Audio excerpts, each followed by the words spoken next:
Climate change and increasing energy demands are major global challenges at the top of the international agenda.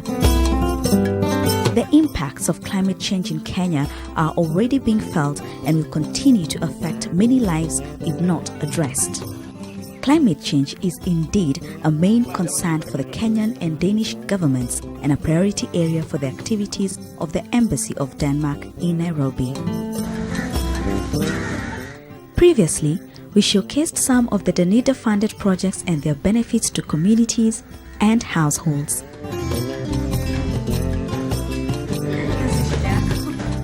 Mradi huu umeleta manufaa makubwa sana kwa chuo cha Kisauni, umeleta ajira, umeleta kuongezeka kwa wanafunzi, umeleta constant supply ya umeme, umeleta maji, umeleta mazingira bora na kadhalika na kadhalika na kadhalika. Denmark has been a strong development partner of Kenya right from the country's independence in 1963. Apart from the fact that we have helped developing the laws, as I mentioned before, and that has been a close cooperation with the Ministry of Environment and also with the Environmental Management Agency here, where we have worked with them and also providing long-term advisors who have helped in developing all these bills and regulations. We have also had programs that focus more on helping communities both mitigate the effects of climate change, but also to adapt to it. The support offered by the Embassy of Denmark towards climate change mitigation and adaptation is usually in the form of financial support to institutional partners whose mandate and objectives are in line with the Embassy's development support agenda. These institutional partners include Community Development Trust Fund, Micro Enterprises Support Program Trust, Ministry of Environment, Natural Resources and Regional Development Authorities, Northern Rangelands Trust, the Directorate of Arid and Semi-Arid Lands in the Ministry of Devolution and Planning, National Environment Management Authority, Kenya Climate Innovation Center, and Kenya Association of Manufacturers. Through these institutional partners, Danida has enabled communities adapt to the adverse effects of climate change as well as contribute to mitigation. Through the Kenya Climate Innovation Center, Danida is supporting entrepreneurs to develop and mature locally relevant technologies for climate change adaptation and mitigation.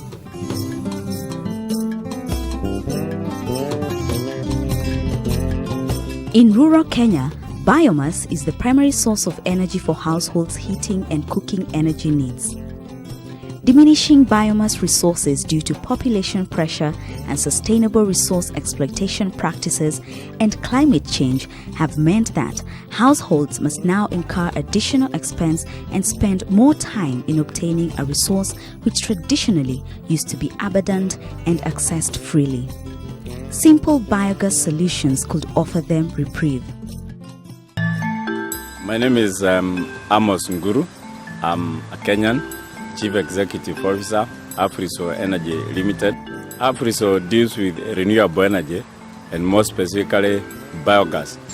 There are environmental challenges which are making it more and more difficult to access firewood, which was almost free sometimes back, but now it is getting very expensive. Mid-2008, fuel prices had gone very high. There was a fuel crisis.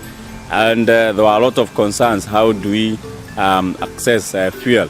And so I saw an opportunity whereby we could look for ways in which we could avail some source of fuel to the Kenyan market and at the same time give me an opportunity to make some better income from formal employment into being now self-employed and an entrepreneur for that matter. And thirdly, there were a lot of campaigns and they are still going on preservation of environment. Waste is no longer waste.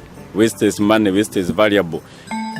Right now, Our market is mainly dairy farmers who have large quantities of cow dung, which is mixed with water, put in the biogas digester to generate gas, which we pipe into the farmer's house to use for cooking, for lighting, generation of electricity, and heating water. Our journey now takes us to Lari constituency, Kiambu County, where we meet families that have benefited from such biogas projects funded by Danida. The biggest component of this project was biogas installation of biogas in households, and that was meant to relieve pressure from that forest, because people use that forest as a source of firewood. So installing biogas plants were meant to relieve pressure in that forest. And also you realize biogas is a clean and renewable form of energy, and that addresses mitigation. That is what you wanted. There is also the issue of coupling the use of biogas and biogas slurry to food production, or rather improving food productivity in their farms, and that addresses climate change adaptation. Hii biogas imenisaidia na njia tuseme moja au mbili. Moja ile muhimu sana ni ya moto, inapika bila matatizo yote, na tena ile waste inatoka kwa biogas inakuja inakuwa mbolea. Ukimwaga kwa mimea inakuwa vizuri. Hata hii unaona hii kitu kama hii gadget, na hii imetoka kwa hii. Kwa hivyo ni kitu muhimu sana, inasaidia mkulima. Wangu imenisaidia juu kama mimi mfanyikazi niko na stress ya kwenda kutafuta kuni, sina hiyo wakati wa kutafuta. Tena hiyo makaa ni very expensive kuipata saa hii, na kama wakati wa mvua haipatikani. Lakini biogas imenisaidia. Tuseme kama ni asubuhi naamka mzuri, natayarisha chakula yangu ya packing lunch, na tengenezea hapo ya mtoto ya kwenda shule. Tena napikia chai hapo, na inakuwa cheap. So kuni zilikuwa baya sana. Juu zikinyeshewa zina moshi, unaanza kukohoa. Hii gas tunatumia ni methane yenye inatumika, na hii methane ikiwachiliwa inaenda direct kwa hewa. Sasa ukiona ikienda tu direct kwa hewa inachanganyika na hewa na bado tu inaharibu hewa. The project also had a component of reforestation both on the government forest and individual farms. Youth and women groups were taken through training, and support availed to them to help establish and manage tree nurseries as commercial enterprises. Miti already ilikuwa imeharibiwa. Ile miche ilikuwa imeharibiwa kwa msitu. Hiyo ni sisi tulikuchukua hiyo jukumu. Hata kama hatutarudisha yote, tuone at least a quarter of it yenye ilikuwa inaharibiwa. Hata sisi tunafanya nini? Tena tu encourage community kupanda hiyo miti. Juu sasa kama hiyo miti tulikuwa ndopanda kwa msitu, community walikuwa wanapanda. Hata wa embrace, wajue msitu haikukuja kuharibiwa. Msitu ilikuja sisi itufaidi kwa njia moja ama ingine, lakini isiharibiwe.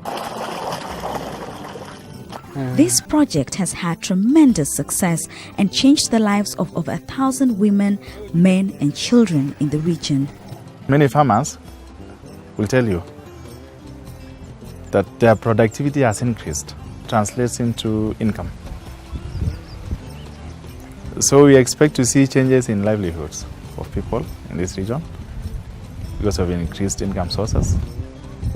We expect to see improved environmental conservation because the pressure in the forest has reduced.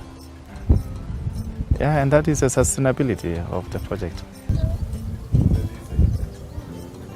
Wakati tulipewa pesa, ile biogas tulijenga over 250 direct and more than 400 indirect. Hiyo ni kumaanisha unaweza eda household 1, 2, 3, 250 ukute hao watu wako na biogas, lakini wale watu wanafaidika na hizo biogas they are more than 400. Kwa hivyo ukicombine 250 400 is almost 1,000. Slaughterhouses are an important component of the livestock value chain in Kenya. However, they also produce significant quantities of effluents and other wastes, which must be handled in line with the National Environmental Standards as prescribed by the National Environment Management Authority, NEMA. These standards require effluent treatment, itself an additional expense for slaughterhouse operators. Turning the effluent into a resource is increasingly being realized by many as an extra revenue stream that can also help address both on-site pollution challenges and global challenges such as climate change. For all the waste from the slaughterhouse, as you can see, it's red because of blood. And this is what we feed as a raw input to our biogas plant. And we generate this 200 cubic meters every day. Here we have the genset, which generates electricity from the biogas and supplies electricity to the slaughterhouse, which is outside there.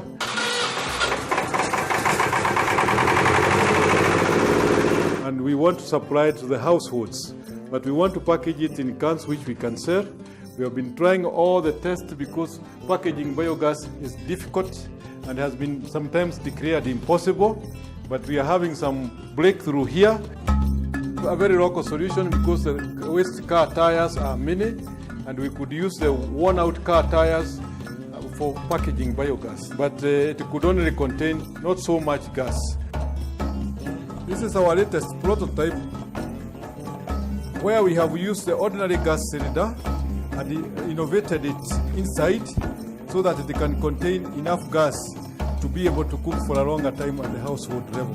CIC has provided us with the funds to buy the cans and to buy the packaging machine. And also, we will be selling this gas to the customers at half the price they are buying for LPG. So we have also patented this innovation. We intend to be selling at least 100 cans per day. I say, everything is possible. It's just a question of trying. Agriculture, as has been repeatedly said, is the backbone of Kenya's economy for its large share contribution to the gross domestic product. The sector is, however, one of the most susceptible to climate change and climate variability for the fact that it is primarily rain-fed. Kenya must now adopt smart agricultural solutions if it is to cushion this important facet of its economy from a further beating from climate change. My name is Peter Chege. I'm growing plants without soil. We are growing tomatoes without use of soil. We are using water to grow tomatoes. We are also growing lettuce without using soil. Spinach, which are growing at a vertical farming. We just need to water from this point. The water goes like that one, then it goes to the reservoir, then you can recycle that water. The success of the treatment of the trays and also the use of the clothing.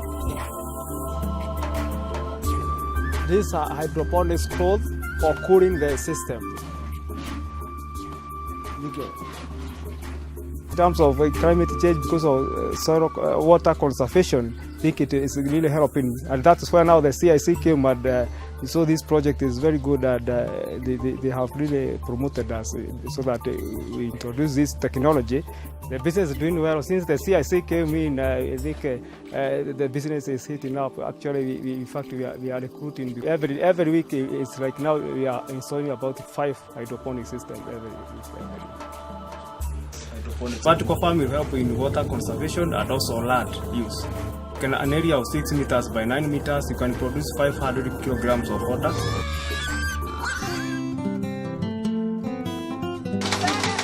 Microenterprises Support Program Trust, MESP, promotes economic growth, poverty alleviation, income generation, and employment creation through support of small and medium enterprises. MESP's core activity area is agricultural value chains development. With climate change being not only a global but also a local challenge, MESP has increasingly mainstreamed climate change solutions into its projects and programs. Hapa kwanza nilikuwa natumia generator, lakini generator ikawa na matatizo kila mara, yani ina breakdown. Sasa nashukuru wakina Madam Clarice walikuja hapa nitembelea, kwa sababu nilikuwa najua kwamba walisikia kwamba na press mambo ya passion. Sasa walipokuja walivutiwa na zile juhudi ambazo tunazifanya. ndipo wakajaribu kutuambia kwamba wanaweza kutusaidia kwa njia nyingine, baada tutumie ile generator ambayo ya diesel, kwa sababu kila mara inaleta matatizo. Ndio wakachukua mpango, wakatupatia hii sola, na tumeona kwamba hii sola kweli ni nzuri kwa sababu inatusaidia. Hakuna mambo mengi ambayo ile kazi ngumu ambayo tulikuwa tukizifanya zilikuwa kwa sasa zimepungua, yani hakuna maana kazi kufungua maji na kazi endelea. Sio kama ile ilikuwa mara kwa mara na matatizo mara oili mara lakini ina gharama. MESPT also supports renewable energy projects. Agnes, a resident of Kaloleni, Kilifi County, has discovered the usefulness of coconut husks. She uses them to produce hundreds of briquettes for sale. The technique was introduced to her by MESPT as a source of renewable energy and income. Tunazichoma mahali hakuna hewa ya kutosha. Baada ya kuzichoma tunazisaga. Baada ya kuzisaga huwa tumepata hiyo unga ya kutosha. Hiyo unga tunachanganya na accelerator. Accelerator yani inafanya makaa yanawaka kwa muda mrefu. Na kitu kingine tunachanganya nacho ni starch. Starch hii kazi yake hiyo it is a binder, ni kufanya hizi cha sasa ziweze kushikana mahali pamoja kulingana na ile shape ile tunataka. Kisha tunazichanganya mchanganyiko huo mpaka uwe mzuri, uwe ni mchanganyiko ukishika kwa mkono hivi unaweza ukabaki kama kampira hivi. We look at every stage in the value chain. What is produced as waste, we want to turn it into a resource. The goal of undertaking successful climate change projects is ensuring that they do not result in other negative consequences.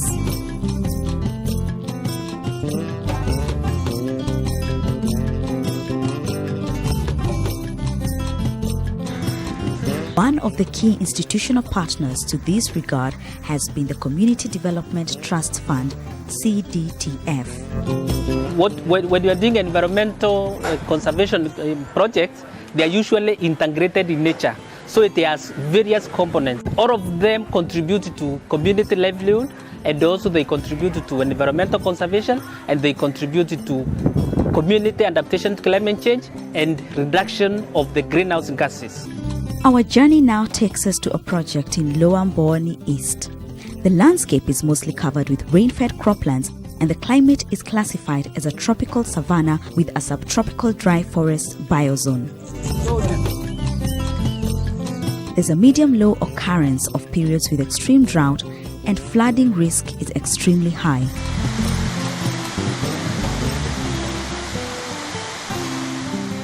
To support climate change adaptation and contribute to mitigation, Danida through CDTF funded an integrated environmental conservation project in Lower Mboni East, using Kwimini, a community-based organization, as the vehicle that saw the projects take off on the ground. Katika hii area yetu ni area ambao ni kame, hakuna chochote, na tulipofikiria tuliona haja yetu kubwa ni kuzuia mazingira yetu ndio turudishe hali ya area yetu vile ilikuwa hapo awali.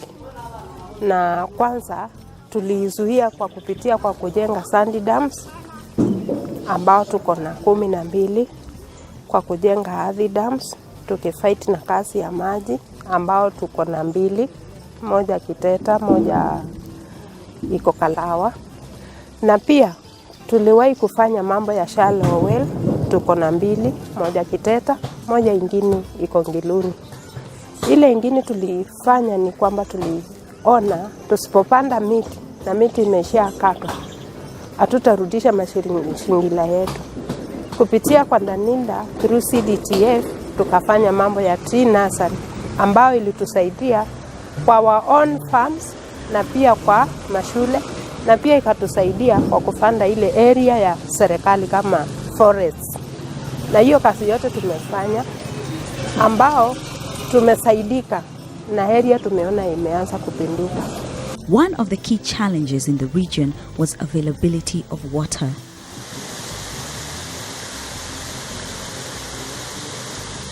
To combat water challenges in the region, Danida through CDTF have helped the community in the construction of 2 earth dams, 2 water kiosks, 2 shallow wells, 12 earth dams, and 7 water tanks have been installed and completed. Tangu tujengewe hii zandam kuna faida mara mingi. Kwanza hakukuwa na changarawe hata kidogo, na kukosa changarawe hakukuwa na maji hata kidogo, na zile shamba ziko karibu na hiyo Zadamu zilikuwa zimepelekwa na maji. Kwa hiyo wakati hiyo Zadamu imejengwa, kumekuwa na changarawe ambayo inasaidia sisi kujenga. Kuna maji ambao sasa tunaitumia kwa domestic, shamba ya nyumbani, na kuna ukiangalia area hiyo kuna nyasi ambao zingine na tunakata tunapelekea ng'ombe. Kwa hivyo imesaidia sana na imeleta uhusiano mwema. Juu kuna watu watoka mbali, tuko feel tunawapatia nafasi wachote, tunakuwa marafiki. Mradi ya hii damu ilikuja nasema kipati kwa sababu tulikuwa tunatafuta maji kupitia sand dam. Wakati tulijenga sand dam, people almost panicked because kwa vile watu wengi walikuwa wanadhania sand dam ina hold maji kama dam. After rainy season, after 1 month, sand dam ilikuwa na maji, ilikuwa ile imebagi sand. Kamuuliza na tuwezi pata damu. Charity akaenda kaongea na watu wa ofisi, wakasema land ikipatikana tunaweza chimbia ni damu, wakachimba. The CBO also funded the construction of a water kiosk from which locals could get clean running water. Today, the dam serves over 100 homesteads in the region.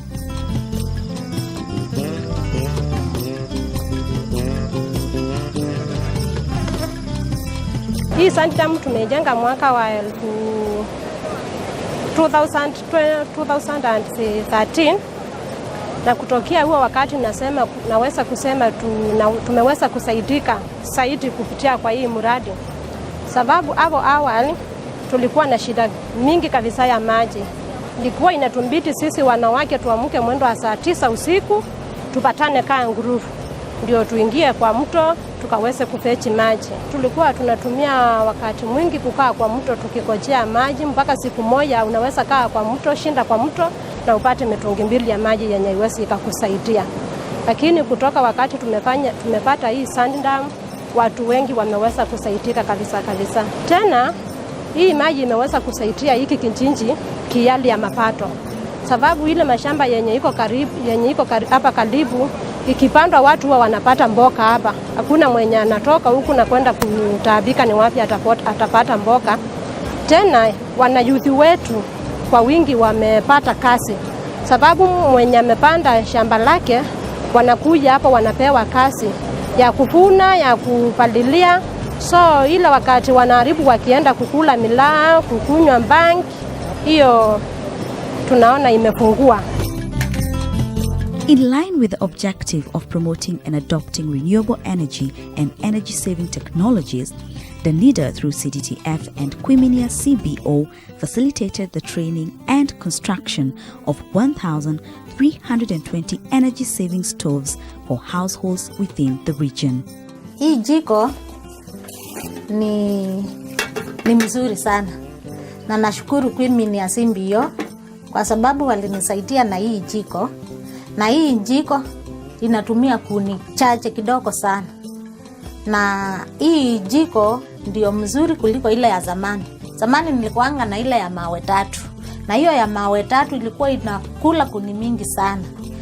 Na hii ya siku hizi kuni yenye nilikuwa natumia na siku 2 kwa hiyo jiko ya zamani. Za hizi naitumia na wiki 2. Ile wakati ya zamani tulikuwa tunakatakata mamiti sana. Tunaharifu environment, lakini za hizi unaenda kwa mti tu unatoa ile nini yake, saa kazi yake unakatakata, hiyo ndio unatumia kwa kuni.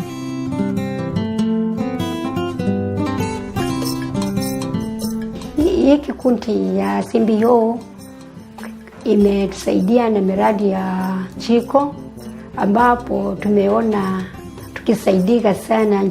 Hapo mbeleni tulikuwa tuko na shida ya kuni. Kuni zilikuwa zinatumika nyingi na wakati mwingine zinaishia mahali na shule haina pesa. This has in turn reduced fuel energy consumption at the household level by 50%. 2 youth groups were also trained on how to make stabilized soil blocks, and these soil blocks have been used in the construction of office blocks, dormitories, and even homes. This initiative has also given many youth in the region a source of income. Tumefanya kuwa member kwa CBO Kweminea. Kwa hivyo tumefata training kutokana na CBO ya Kweminea. Kazi yenyewe ni brick making, lakini matofali ambao hayatumii kuni, inatumia hii technology ya interlocking. Inasaidia sana sababu wakati tunatengeneza hizo bricks zenyewe haitumii kuni, haifanyiwi mbani, kwa hivyo hatuharibu mazingira.